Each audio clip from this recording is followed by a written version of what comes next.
पैगंबर, मुझसे तेरा वादा है कि जमीन के जिस खत्ते पर, आसमान के जिस चोटे पर, दरख्त के जिस पत्ते पर, पानी के जिस कतरे पर और जिस इंसान के दिल व दिमाग और जुबान पर तेरा जिक्र होगा, उस पर अपनी रहमत की बारिश बरसा।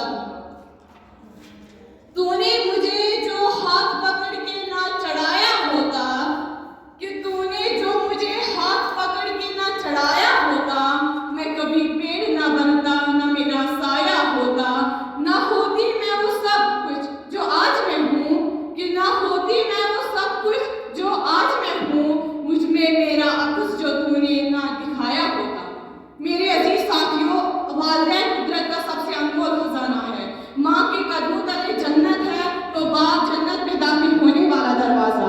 माँ एक बहलूल जज्बे और मोहब्बत का पैकर तो पाक खलूस और दिलजोई का हसीन शाहकार है। गर्ज ये है कि दोनों हस्तियाँ वो हैं कि जिनके बिना ना ही हमारी कोई पहचान है और ना ही कोई हमारी शनाख्त है। इन हस्तियों की कदरदान ही रज़ा-ए इलाही की तालिब है।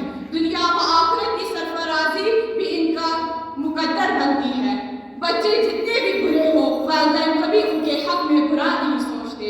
वालिदैन की मौजूदगी एहसास बहार है। इनकी खिदमत से ही सबकी कश्ती पार है और उनकी रजा से ही सबकी किस्मत पायेदार होती है। दिन की रोशनी हो या रात का अंधेरा, सुबह का उजाला हो या शाम की सादगी, कोई भी मौसम, कोई भी मिजाज, कोई भी लम्हा दुनिया में ऐसा नहीं कि जिसमें वालिदैन की बेलूस मोहब्बत शामिल न होती हो। लिहाजा हमें अपने वालिदैन की हर लिहाज से कदर करनी चाहिए। हमारी कोशिश होनी चाहिए कि हम अपने वालिदैन की दुआएं, मुखालिफ वक्त को हर बदगुमा को रोक रखा है, हर एक खासिद की जहरीली जुबान को रोक रखा है।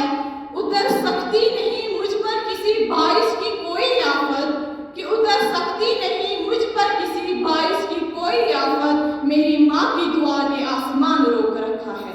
मेरे अजीज साथियों, वालिदैन इस दुनिया का अजीम रिश्ता है जिनको करीब आकर हम अपने आप को ताज़ा महसूस करते हैं। माँ हो या बाप, इनकी मुस्कुराहट हमारे लिए एक नई जिंदगी और एक नई राहत का शाखिसाना